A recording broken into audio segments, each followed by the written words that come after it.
Hello, welcome to the first ever Parkinson's Foundation and AARP Family Caregiving Joint Webinar. We are so excited to have over 1,100 people registered today for this event from 30 countries around the world.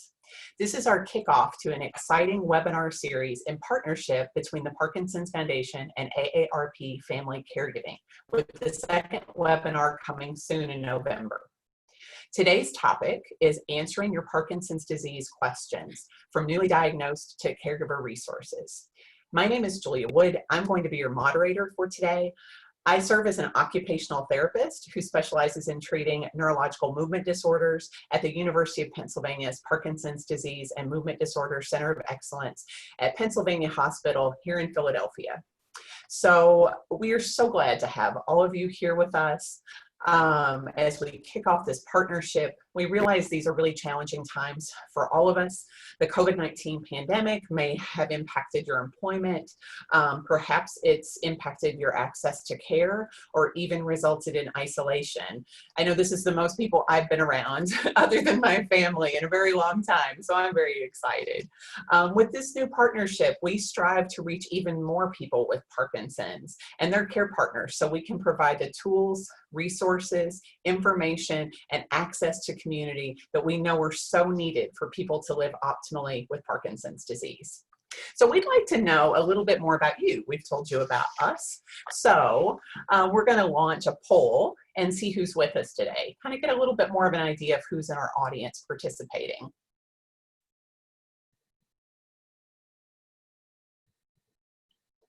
All right, so what describes your connection to Parkinson's disease? Are you a person with Parkinson's, a care partner? Does your parent have PD, or you have family or a friend? Or maybe you're a healthcare professional like myself. So take a second, if you don't mind, to respond so we can kind of see who's with us today.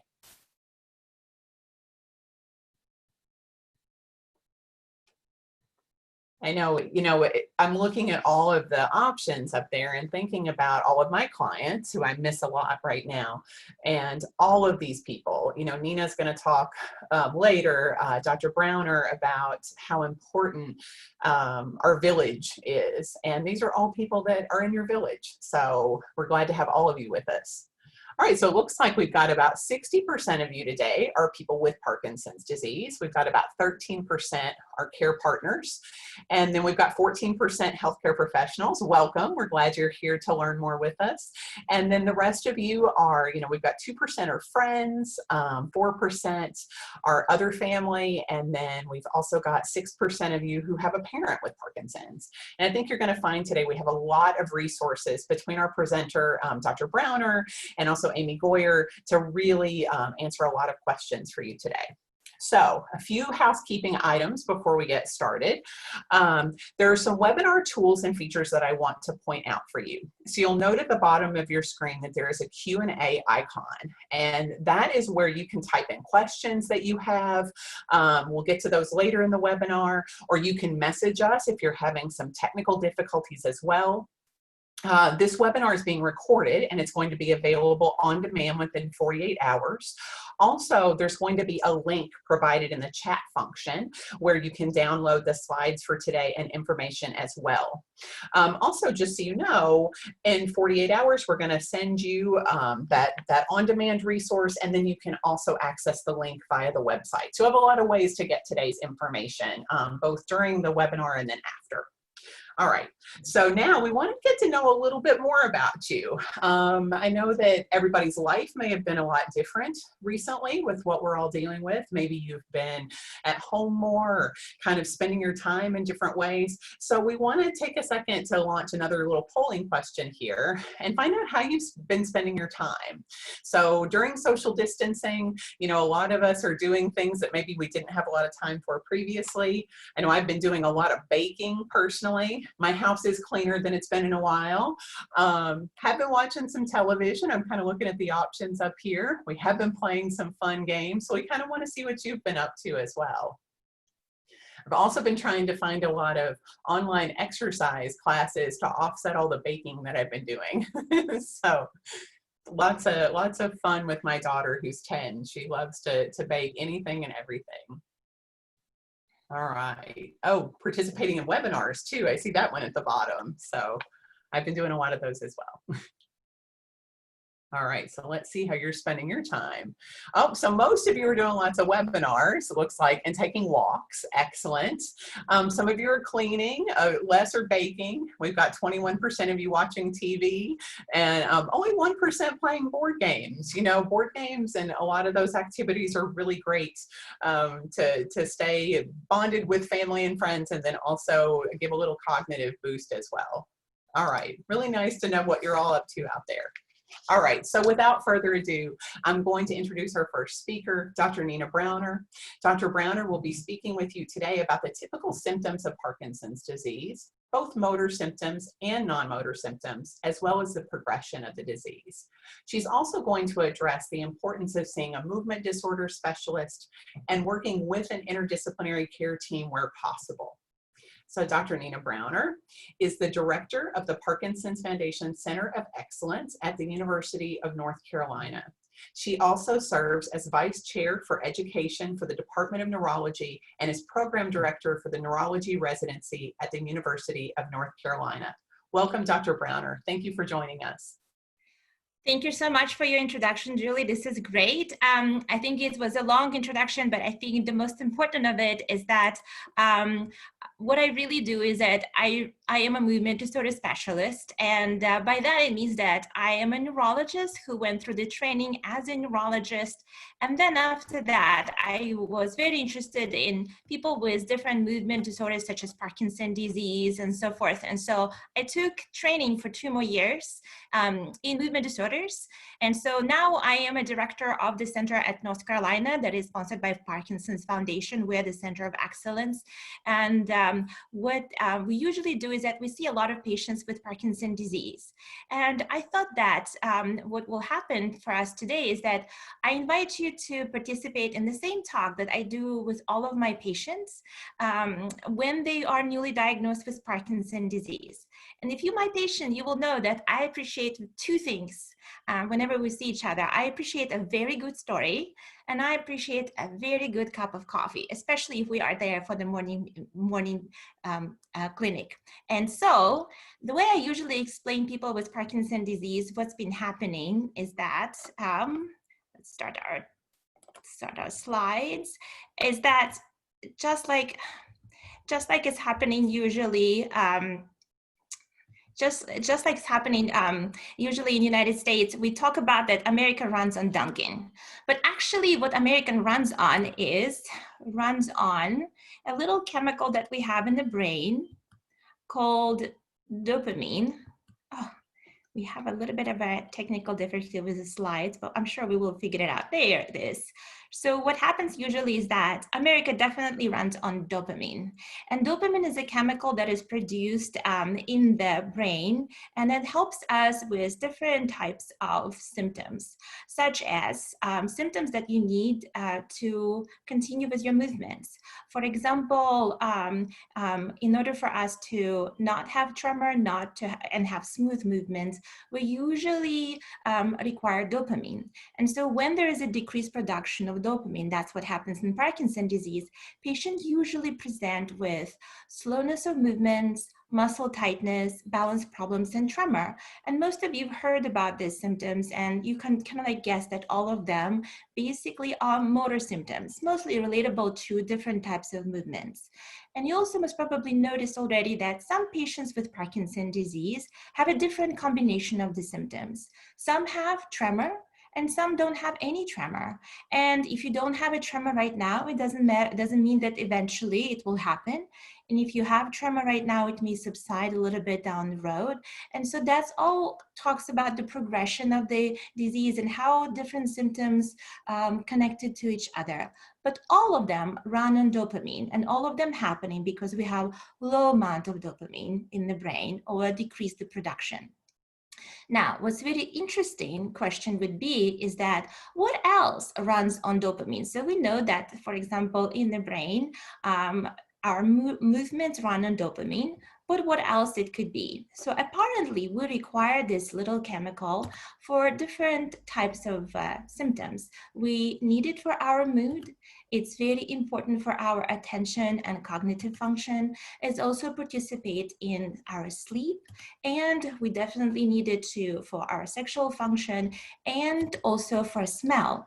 So then it makes sense that some patients with Parkinson's disease may notice that in addition to all the symptoms we just talked about, so-called motor symptoms, these are not motor symptoms, so-called non-motor symptoms, and all of them also depend on dopamine. And again, look at this slide. I don't want you to feel that, oh my gosh, eventually I will have trouble with my sleep, or I will eventually definitely have trouble with my mood. It is not necessarily will happen to every single patient, but should you experiencing these symptoms, I would like you to remember that most probably they are relatable to diagnosis of Parkinson's disease, and most probably they are related to low production of dopamine in the brain. Why do we need to know all of this? I think the information about Parkinson's disease and your own disease is extremely important because it helps you navigate your conversation with your family, and it helps you navigate your conversation with your doctors. Instead of concentrating only on the motor symptoms, even though they quite significantly may influence how you perceive yourself or how your life symptoms are, you will not forget that there could be some changes in your sleep, or there could be some changes in your mood that most probably are also related to diagnosis of your Parkinson's disease and would be great to address with your doctor. So now you can appreciate that we're going to be talking about different symptoms in Parkinson's disease. And I feel that the first time I talk about diagnosis of Parkinson's disease to the patients, and the first time we kind of like unravel and talk about different symptoms, I'm noticing that a lot of my patients stop and they are stunned to hear the diagnosis of Parkinson's disease, and people have a very different reactions. And usually what they say is that I'm diagnosed now with Parkinson's disease. Now what? And my first response to you is breathe. Breathe means that I would like you to stop for a second and not go into the panic mode and kind of like think about it. What do you know about Parkinson's disease, or maybe what you've never heard about this? I would like you to think about how does it affect you? What does it mean for you to be diagnosed with Parkinson's disease? I know that for some of my patients, hearing that they have Parkinson's disease is a relief, because they've had lots of different symptoms and they were looking for diagnosis of their symptoms for several months, some of them several years. And finding the answer is a huge relief. At the same time, for other patients, they feel that Parkinson's diagnosis is the end. They didn't expect it. They didn't felt that they were having symptoms of Parkinson's disease, and they are definitely not prepared. They feel that their life has changed tremendously, almost like upside down. I think the next thing to really remember about the diagnosis of Parkinson's disease is it's not the end of your life as you know it. And a very important point after that, that since we know what the issue is, it's basically we have a lot of treatments. The idea of treatment of Parkinson's disease is replacing dopamine. The dopamine is low in the brain, we can replace it. And I've been practicing for many years now, and I can tell you that even for the past 10 years, because of the amazing participation of all of the patients in clinical research, dedication of the researchers, and advocacy of many Parkinson's disease groups, we are definitely doing much, much, much better in advancing the treatment options for all our patients with Parkinson's disease. So even for the past 10 years, what we're doing and how we're treating Parkinson's disease has been revolutionary. And people live and live amazingly well with the diagnosis of Parkinson's disease. So this is definitely not the end of the world. And the last story that I usually tell them is that meeting another person with Parkinson's disease, it's not looking at the reflection in the mirror. I'm not sure what your experiences isn't so far, but I'm sure if you share your story and tell, I have Parkinson's disease, there will be a person who says, my uncle had Parkinson's disease, or my neighbor has Parkinson's disease. And all of them would share the story of how that Parkinson's disease went. Or if you already participate in the support group, you could look around and you see people with all of them with Parkinson's disease diagnosis, and you may wonder, am I going to expect to be this way in so many years? But what I always tell my patients is that when you see somebody with Parkinson's disease, you're not looking in the mirror, because the progression is so different for every single person, and the progression may be completely different for you. So that's the idea analogy of the mirror. It's definitely something that would be important to remember. Now what? Well, after this, what we also think about is some of the inspirational quotes. And we remember in my clinic, first of all, Michael J. Fox. And I think that I love this quote of him.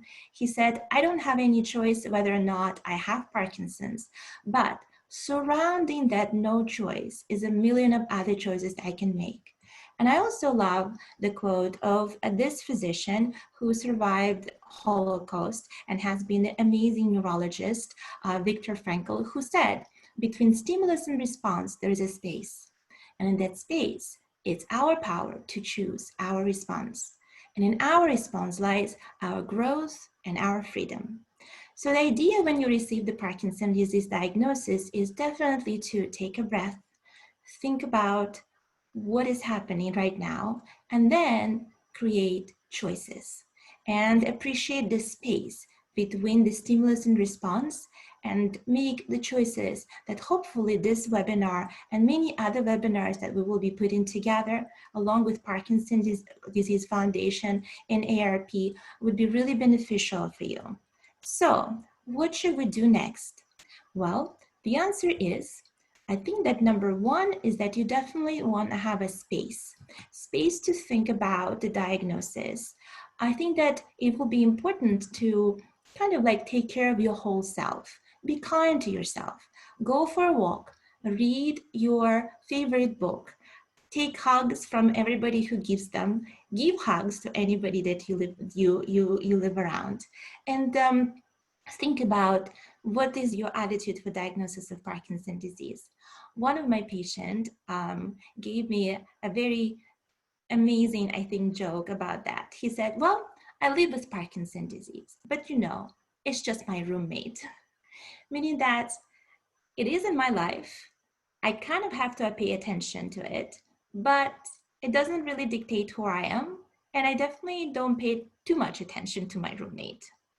I think that it's very important to also give yourself some space to process the information and be in check with what is happening. As we talked about, dopamine is very important to control our emotions. And if you're noticing that you having a little bit more struggle dealing with diagnosis of Parkinson's disease, I think that you definitely would want to reach out, first of all, to your loved ones.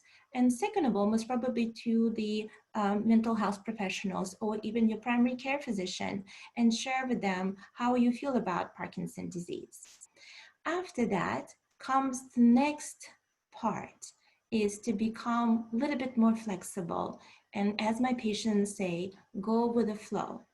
We all would like to have a control of our body, of our thoughts, of our future. And I think many times we're noticing in Parkinson's disease that we don't have that much of a control, because the tremor will happen. And especially when you would like to make a statement, or if you would like to, if somebody asks you to give a toast at the wedding, that's exactly the time where the tremor comes out. But I think that humor, or some really nice jokes, or a very good pointers, mostly humorous, sometimes self-deprecating, are very good in creating the attitude of going with the flow, and then trying to control what you actually can control. There's a few things that we can control and we can take back. For example, we can take control of how much exercises we would do. So we could definitely establish new routines or new roles. And the most important routine I feel in for people with Parkinson's disease is actually a very good slogan for everybody with Parkinson's disease is keep moving. Keep moving physically, keep moving psychologically, keep moving in trying to grow your mindset. But what's very important, if you ask me what would be really good for me to do to slow down the progression of the Parkinson's disease, what we really have a very good studies right now points to us that the person who exercises and does aerobic exercise 5 days a week, about 30 minutes a day, is actually usually will slow down progression of his or her Parkinson's disease. So the idea of a keep moving is idea of moving. It's a movement. And usually you have to figure out what you really like. You will hear people say, I love dancing. And other people can say, I love rock steady boxing. Some people like to do it by themselves on a treadmill. Some people love to go to exercise class. Honestly, it does not matter as long as you're moving, as long as you're exercising.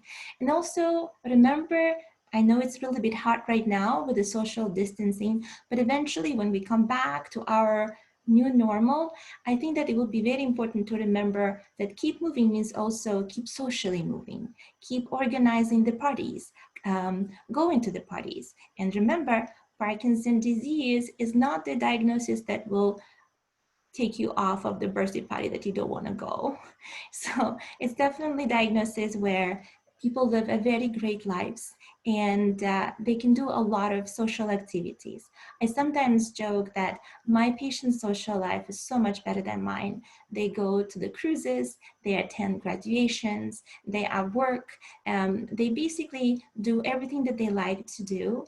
It's because they go through all of the steps to come from appreciation what's happening to them, to eventually go over the flow, to eventually taking back to control, and then actually moving forward and finding new meaning in their lives.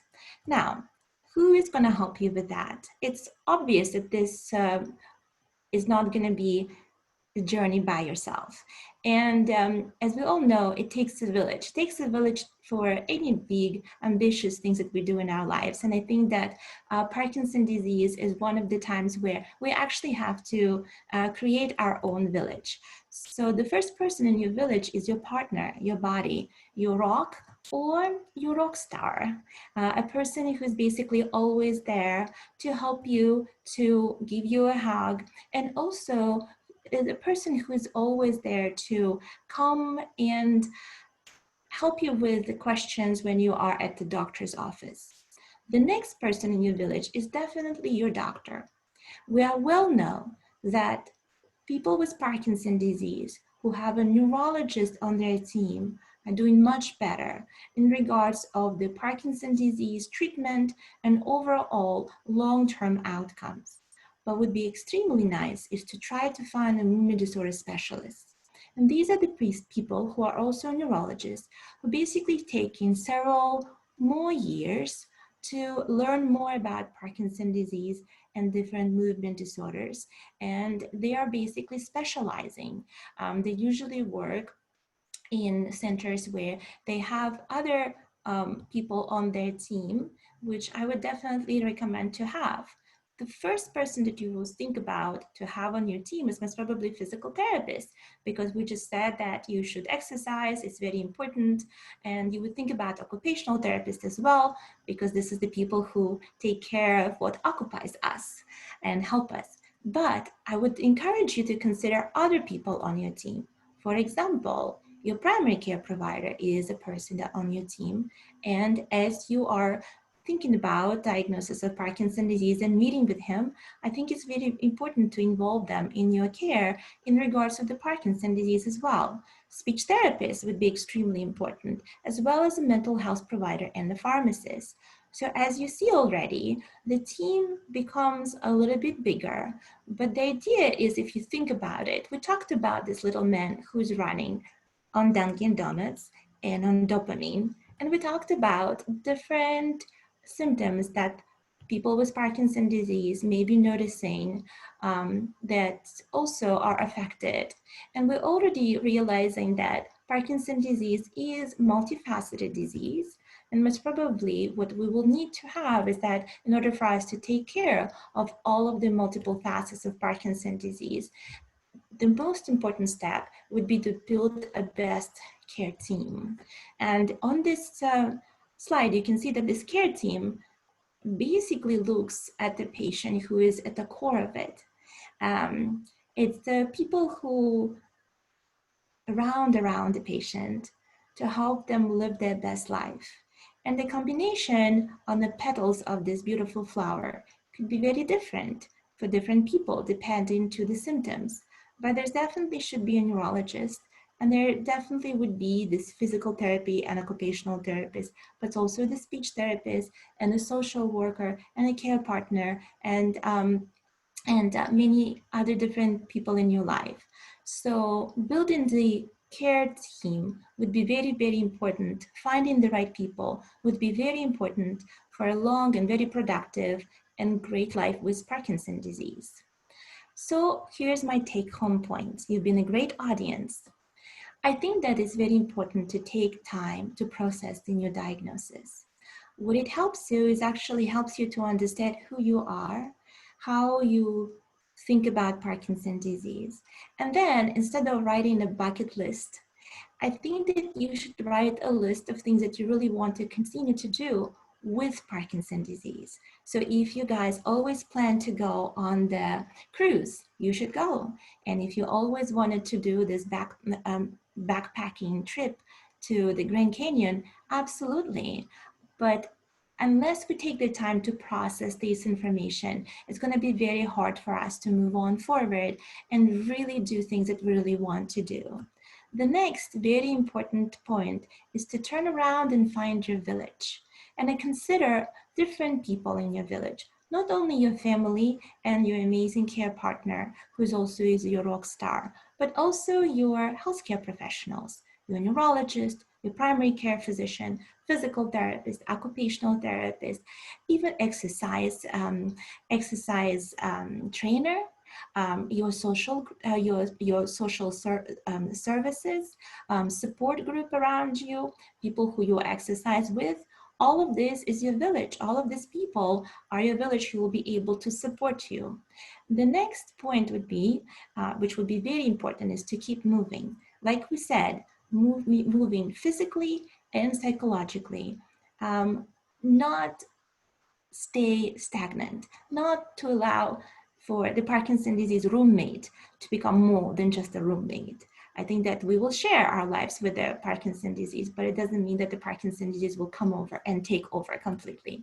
And the last but not least, get involved with our amazing, inspiring, and extremely welcoming Parkinson's community, which I think that's exactly what you're doing right now by attending this webinar. And I understood that many of you have been attending a lot of webinars this past few weeks.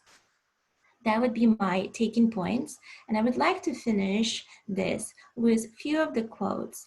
You know Alan Alda, he is a very nice actor. And this is what I like, that he was diagnosed with Parkinson's disease. And this is what I like, his quote. He said, "My life is full. I act, I give talks, and I do my podcast, which I love. If you get a diagnosis, keep moving." And here is another quote from our astronaut, Richard Clifford. He's a NASA astronaut who actually went in open space. He says that everyone with Parkinson's disease handles this differently. Don't let it get in the way of living. Life is too good. Remember, keep going, because the sky is the limit. And I love it because Richard Clifford can actually say that the sky is the limit, isn't it? Well, that you were amazing audience. I hope to hear more questions from you, but that would be the end of my talk for right now. Thank you so much, Dr. Browner. That was incredible. Absolutely. Thank you. So much great information. And I think she made such great points that I always tell all of my patients too, that, you know, it really is that You might have Parkinson's, but Parkinson's doesn't have you. And so it's about getting out there and living your best life and continuing, you know, to do the things that you love and that motivate you. Keep moving, keep engaged. And I think I can't thank her enough. Those were all excellent points. All right. So it's my pleasure to welcome our second guest speaker today, Amy Goyer.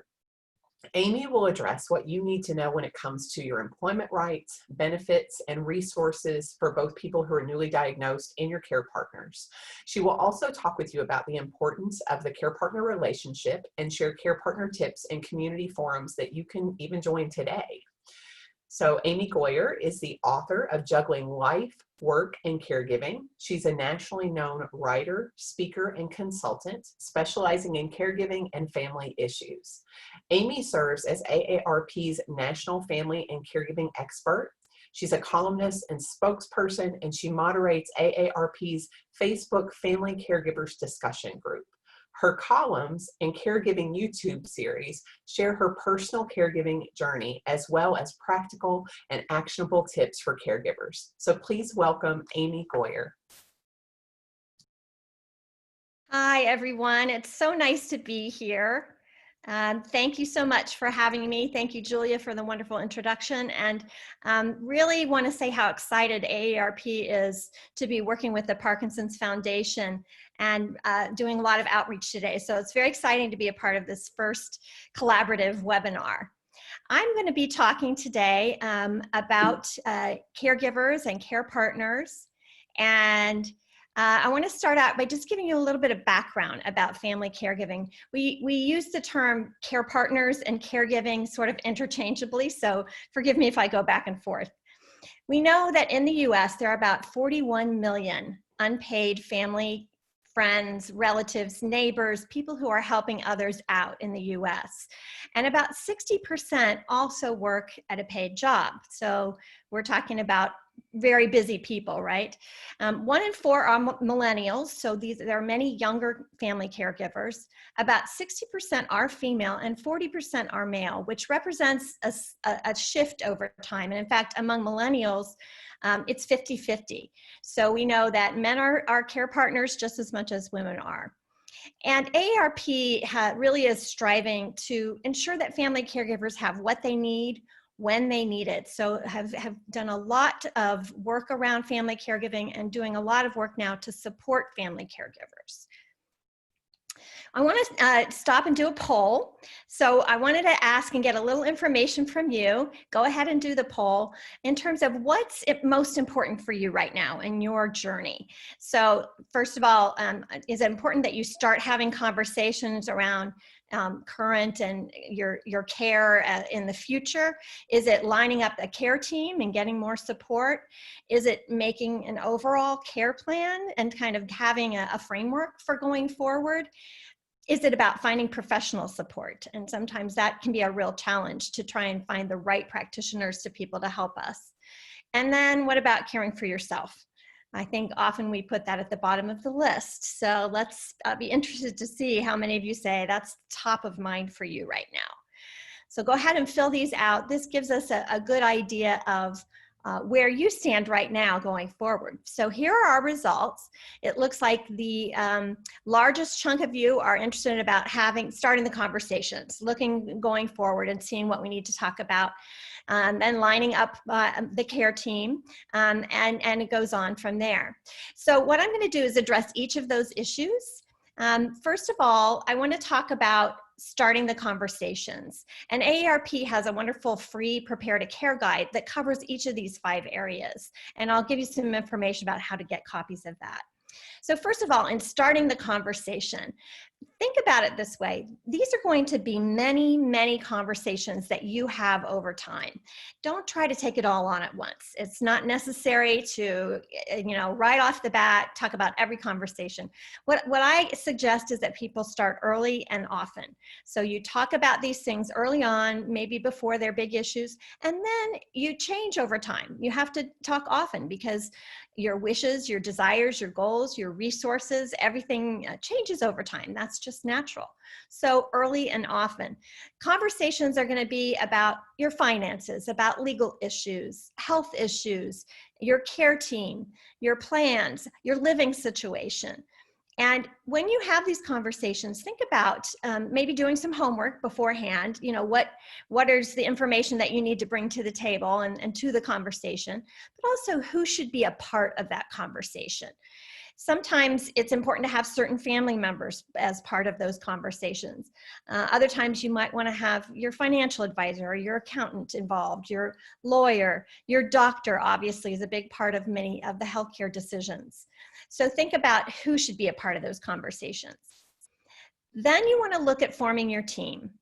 So your team is going to, again, change over time according to needs. You've talked about some of this in your conversations. And so think about who's in your life now, who surrounds the person living with Parkinson's disease, family, friends, again, all of these key people. And what roles are they playing now? And maybe there's not needs right now, but maybe in the future there will be. So kind of thinking ahead a little bit about who that team is.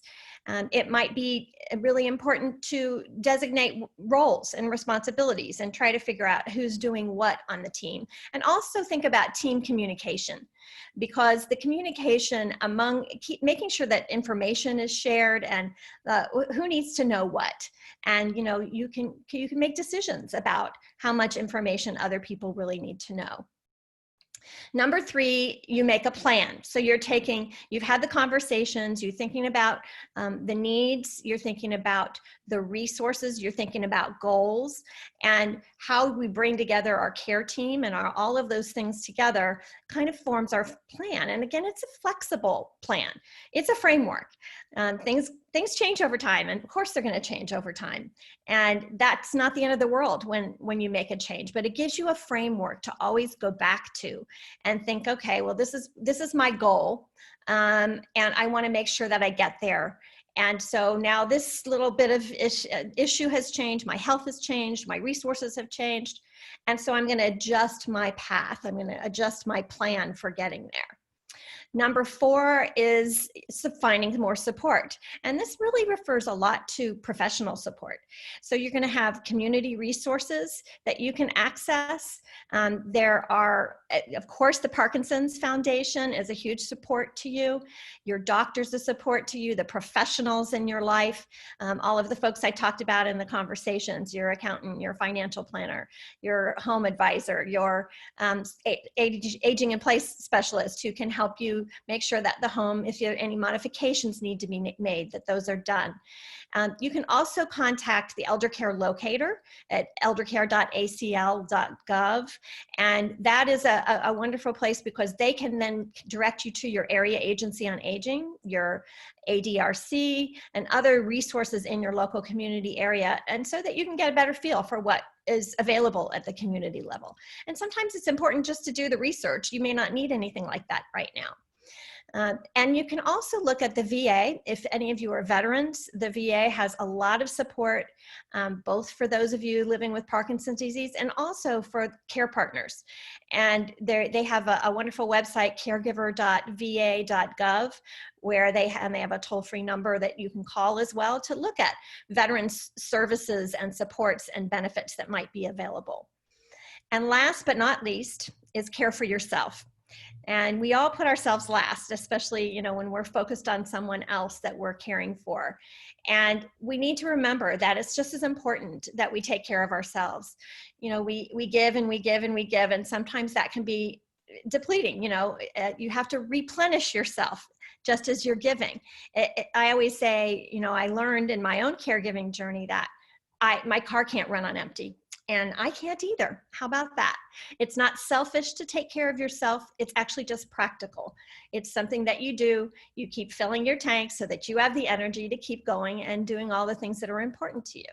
So always think about, as part of your overall conversations, how are you all going to take care of yourselves and get breaks and do the things and have the support that you need, whether it's connecting with a caregiver support group, online support. And we mentioned the AARP's Facebook Family Caregivers discussion group that I moderate. A lot of great support in there for each other, and problem solving and figuring out, what are the great solutions that we can access. And also your friends, your family. You think about who your support system is, and place a lot of importance and value on that support system. So those are 5 areas, and I wanted you to know that we have a whole lot more on all of these topics in this free guide, the AARP Prepare to Care Guide. And I have on the screen here how you can contact AARP. You can call 877-333-5885 and talk to someone who can work out sending you a copy of the guide, or you can go online at aarp.org/prepare-to-care and download the guide or order a copy. And again, we have different versions of the guide. We do have a specific military guide. All of these guides go in much more depth on each of these steps, but we also have some tools in the guide. We have checklists and a sample care plan and a place to record everything from medication lists to your doctors, all of your important information. So I think this guide might be a really help for you, especially as you're looking ahead. Some points to ponder as in your journey ahead. Think about this, and I bring these to you both from the point of view of a person living with Parkinson's disease, as well as the care partners who support you. And stress is a part of anybody's life journey, and it can be something that it's important to acknowledge and work out ways to care for yourself and counteract stress. Think about how your family relationships are affected in this situation. I hear a lot from care partners and those they care for about, my relationship with my husband is changing because now I feel like I'm supporting him. I want to still be his wife, or vice versa. And that's really important. You need to protect those family relationships. If that's your daughter, you still want to have father-daughter times. And I know I cared for my dad who had Alzheimer's, and I could still put my head on my dad's shoulder at the age of 58 and still be comforted. And that's important. It was very important for him to still have that role with me, and for me to have be his daughter. You want to talk about your health issues. Health changes over time, and the health of the caregiver is a big piece of this too. Sometimes we let our own health suffer when we're focused on someone else's health. So think about building that time in, scheduling your appointments, being very proactive about your own health as well if you're a care partner. Finances, obviously, we don't want those things to suffer. You want to deal with your legal issues, your advance directives, all of those things that we talk about, but have we actually gotten them done? Care coordination and providing hands-on care, medical and nursing tasks. These are things that family caregivers face, and that can be challenges, but can also be wonderful opportunities and be very rewarding, and an opportunity to give to someone that we love. Self-care, as I mentioned, you've got to make that a priority. And work. As I mentioned, it's about 60% of family caregivers are working. And I know that we get a lot of questions about work, both from people living with Parkinson's disease and their care partners. So I'm going to just delve into the work issues a little bit more. But first, I want to make sure you're aware of the AARP Caregiver Resource Center. We do have at aarp.org/caregiving. And these are just a sample of some of the topic areas that we have: articles, information, tools, videos, webinars. We have a lot of great information for you as family caregivers. So talking about work, we're going to have another poll here and ask if you're currently working or were before the COVID-19 outbreak. Does your employer know that you or your care partner are living with Parkinson's disease? So you can answer this either from the point of view of a care partner or as a person living with Parkinson's. So we're just curious, have you had the discussions with your employer, or have you kept that information to yourself? So I'm curious to see where everybody stands on that. I know sometimes I talk with a lot of family caregivers who are concerned about sharing their personal life, their information at work. And sometimes they do not disclose that, or they're afraid to, because they're afraid that they might lose their job, or they might not be viewed as being as dedicated to their work. So let's see what we ended up with this poll. And the results are, the majority of you have had those conversations, 56%. So I think that's a real reflection of where people stand on this. For the most part, it's helpful to have the conversations, but you have to look at your own unique situation, your own unique work situation about that. About among millennials, they're working more. I already shared that 60% of family caregivers work, but 73% of millennial caregivers are working. It's more likely to be male than female who are working. Half of older workers are over the age of 50, and 56% work full time. So 56% are working full time, and for many caregivers, it's another part-time job as we support and care for our loved ones. For others, it's just a smaller part of their life, and it can change over time. 1 in 6 are self-employed or own their own business, which is what I ended up doing when I went into a very intensive caregiving period for the past decade. And 37% of employed family caregivers say it's highly stressful to be working and caring at the same time. And family caregivers tend to modify the work to fit the caregiving rather than vice versa. So if they need to make adjustments, as I mentioned that I had, it's more common that the priority is the person you're caring for. But it is really, you can be torn because you need the income, you need the work. I talk to caregivers who keep working because they want to get their health insurance. There's lots of different reasons why people continue working. Think about making adjustments though. There are things that you can do to adjust your schedule. You can look at your work hours and your schedule, whether it's flexible hours where, it doesn't matter what time I start as long as I work 8 or 9 hours. Or maybe you start earlier so that you can be home earlier in the afternoon. Or maybe you start later because you want to help your loved one in the morning. Or maybe mornings are difficult for you, and so you're going to start your work day a little bit later. You might do a compressed work week where you work 4 longer days and then have the 5th day off. I did that at one time, and it was very helpful for me to have that 5th day for caregiving calls. Phased retirement, job sharing, part-time work. There are lots of ways to adjust that work schedule. You can also adjust your work location. And a lot of us are telecommuting now, and maybe more in the future because of this situation. But we know that many caregivers benefit when telecommuting and look closely for remote working jobs that are available. And AARP has some good articles on the website about jobs that are telecommuting jobs. Leave is the other option. So paid or unpaid, vacation, sick time, personal, caregiving leave.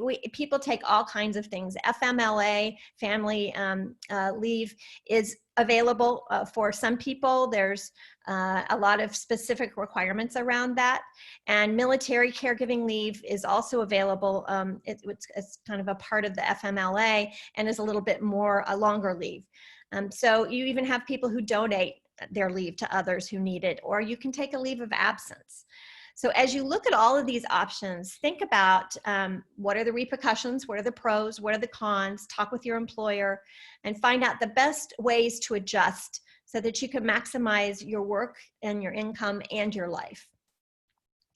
AARP has a lot of great resources at aarp.org/work.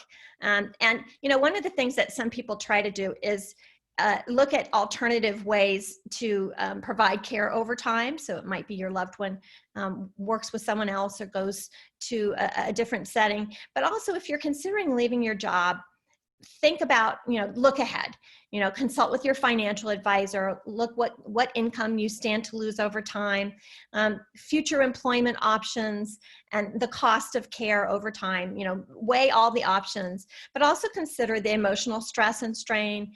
Some people really want to keep working because that's kind of their break, and that's really it's a huge part of their identity, and that's important that we all keep our identity. We have a passion for our work, and if we want to keep working, and you want to think about current and future needs.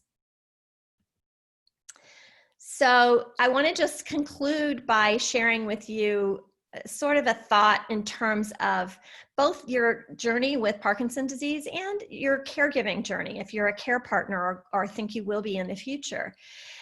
What I learned is that being a successful caregiver is not solving all the problems. It's not being prepared for every twist and turn, but it's really about being resilient. So the waves are going to come along and they'll knock you down sometimes, and there'll be surprises and there'll be crises, and then there'll be good things. And for many people, it's just, you live your life and you deal with things along the way and you get back up and you keep going. So that success is being there with each other for the duration. And that's the one thing that, I know I could commit to, and that made me feel that I was doing a good job. So people feel like they are, as they go through a caregiving experience, the vast majority of people share that it was a positive experience. So think about what's going to make it feel positive for you. Just get up, keep going. And I know you can do this. So thank you so much for having me to be part of this conversation. And I'm going to turn it back over to Julia. Thank you so much, Amy. Such great tips, and definitely you can tell firsthand knowledge. And I have to say, in dealing with all of my clients and working with them, the care partner is such a critical part of the team, and really helps all of us, the doctor, the therapist, everyone, do our jobs more effectively. So now that I have Amy back on and Dr. Browner, we're going to take some questions, and you'll notice that there's going to be some slides of resources online going as we're talking. You will be able to get all of those, as we mentioned, when the slides are sent out to you, or you might have downloaded them. So don't worry, you're not going to miss anything as we take some questions here. Okay, so first question, I'm going to hand over to Dr. Browner. So someone asked, it can be really hard to find a neurologist. So how many people with Parkinson's in the US are being seen by a neurologist or a movement disorder specialist? Any tips on how to find one? Yeah, so actually there was a very nice study that was done a few years ago trying to identify among the people who already have a diagnosis of Parkinson's disease, how many of them are eventually were seen by a neurologist. And we definitely not seen number anywhere over 50%. And so there's something about most probably our advocacy as a patient, which is very important to ask to be referred to a neurologist. That would be a very important step. There are areas in the United States, even in my own home state right now, North Carolina, where we have several counties that would not have a neurologist, and many times people have to travel. But we are hoping that with the silver lining of the coronavirus pandemic and much more huge telemedicine coverage now for all the rural areas, we'll be able to have neurological evaluations even via video chat. And I would encourage people to do that. I think that most probably it's not as traditional like it used to be before when you see your doctor in front of you, but it's still extremely valuable to see a neurologist even through telecommunications. The movement disorder specialists are a little bit different story. There are subspecialized neurologists, and most of them are practicing in academic centers. One of the ways to find them is you definitely can come to the Parkinson's Foundation website, where you can see all the centers of excellence that are currently available in the United States and other countries actually around the world. And all of them have movement disorder specialists. The other option is to look at the Movement Disorder Society website, which keeps track of all the movement disorder specialists in the United States. So there would be two options to find them. But I think the first step would be definitely to see a neurologist, and the second step would definitely to see movement disorder specialist. Absolutely, that's perfect. And I think that your comment too to telehealth is very timely. And that's something that, you know, might be the silver lining, just like you said, to this whole cloud. I have a colleague in Canada, and she said that they had been advocating for many years for telehealth and had been unsuccessful. And recently this kind of cracked it open for them there. I also wanted to mention, because you made such a great point earlier about the team, I know at our center, we do have a lot of people who might live quite a distance, and we'll even coordinate visits when they come in. So they see the movement disorder specialist, they see physical, occupational, and speech therapy, so they can really kind of make a day of it. So I think advocating, like you said, for your care and getting the team, and maybe if you're going to, you know, drive and travel a distance, kind of really make it worth your while and see everyone and check in. So great. Thank you so much. The next question I'm going to ask for Amy, excuse me. And I thought this was a great comment that came in, where this individual's younger, they're in college. So they're wondering, are there resources that you would recommend for them as a care partner as a younger individual, someone who's a college student? Yes, it's a really good point. You know, as I mentioned, 1 in 4 caregivers are millennials. There are a lot of younger family caregivers. What can be really helpful for you is to connect with other younger family caregivers. It's nothing like someone who's kind of in a similar situation and has a similar perspective. There are some folks, if you are on Twitter, get on Twitter and do a search for young caregivers or young carers. Across, there's a great group in Great Britain as well. And there are people who are sort of focusing on that. Aisha Adkins is someone who's younger and does a lot of outreach to younger caregivers. So I would encourage you to do that. And, you know, I know these are difficult times right now in terms of trying to start anything, but when you do get back to school and you're able to do things, or if you can try and start something online, you can always start your own support group and reach out to people in your age range who are in kind of similar situations. But I will let you know too that, for example, in our Facebook Family Caregivers group, we have some younger caregivers there. So be sure and reach out to existing family caregiver support, but also, you know, really try to connect with people in your similar situation. Excellent. Thank you, Amy. That was great. Some really good tips there, because I know a lot of times, you know, we have family members come in to the center and they really want to support, you know, even those college students and sometimes even younger. I've had even kids as young as like 12 and 13 that want to see themselves as part of the team. So never thought of Twitter and Facebook. That's fantastic. And Instagram. I should have mentioned Instagram, because of course with younger people too, there's a check on Instagram. There are a lot of people, you know, do some searching on there and you'll connect with some people on Insta. Oh, that's excellent. Thank you. All right, so the next question I'm going to hand to Dr. Browner. So you mentioned the care team, as we've talked about, and this person's asking, you know, 30% of people with Parkinson's have some cognitive issues. So do you recommend behavioral neurologists or neuropsychologists, or at what point or what team members do you think are helpful for dealing with those cognitive changes that might come along? This is a great question, actually. It's the first person that comes to mind is actually speech therapists. So we never think about them, but actually the speech therapists have an amazing training in helping people with cognitive impairment. This is called a special type of speech therapy. It's called a language cognition speech therapy. And what they're basically doing is actually have a very team approach where you come with your care partner and we try to organize thoughts about what gives you the biggest trouble right now in your cognitive issues. Is it more attention? Is it more planning? Is it more memory? And then they're amazing trying to figure out what are small things that you can do to change in your life to diminish how much this cognitive impairment is actually influencing you. So that would be, I think, the first person to use as a resource for taking care of the cognitive impairment. The next person is probably, it would be the neurologist and movement disorder specialist, because there are medications specifically approved by FDA that will slow down the progression of cognitive impairment in Parkinson's disease.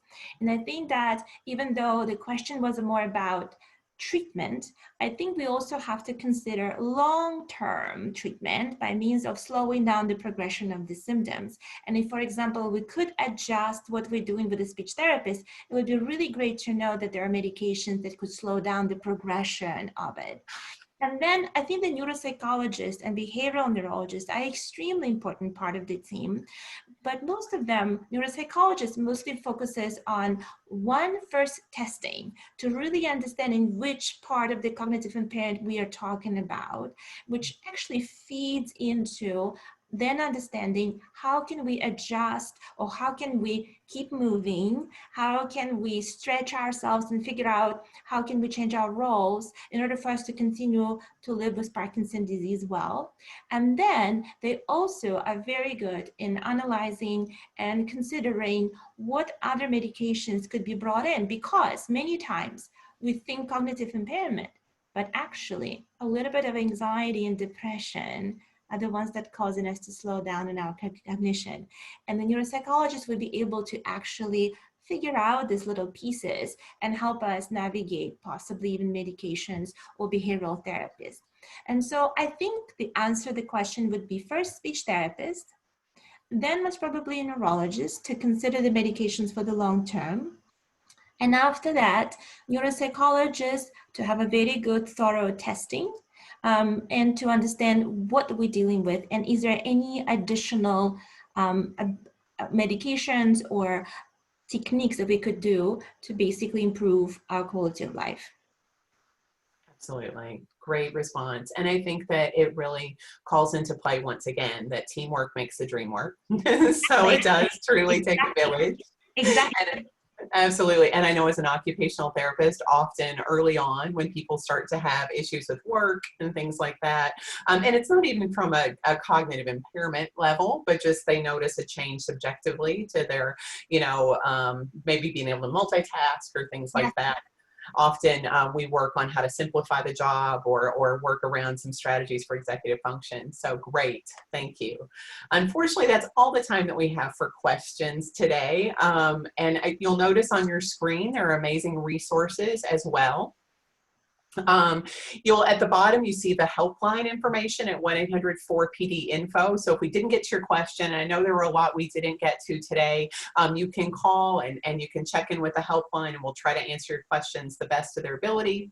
But I want to thank you so much today to Dr. Nina Browner and Amy Goyer for sharing all of your amazing information and your time. It was such a pleasure to moderate this discussion. Thank you to everyone for joining this first webinar partnership between AARP Family Caregiving and the Parkinson's Foundation. We're excited for the opportunity to bring our collaborative expertise together for you. If we didn't get to your question again, feel free to reach out to the helpline and we'll try to get your questions addressed. At the end of this webinar, an online survey is going to pop up on your screen. Your feedback is very important to us and it helps us improve future webinar content, and you can even suggest future topics. Once again, this webinar is being recorded for on demand and will be available for viewing within 48 hours. You're going to receive an email notification when that link is available. The next joint webinar between AARP Family Caregiving and the Parkinson's Foundation will be in November of 2020, so stay tuned for details on that. And I want to thank you again for being with us today. Nina mentioned what an amazing community this is, and it truly is an amazing community. I've said before, I looked my whole life for a community and tried to build at different places I've lived, and the strongest, most resilient, amazing community that I've ever interacted with is the Parkinson's community. So we look forward to your feedback and connecting with you again soon. Thank you for joining us. Thank you so much. Thank you. Dr. Hunter. Thank you, Amy. Thank you.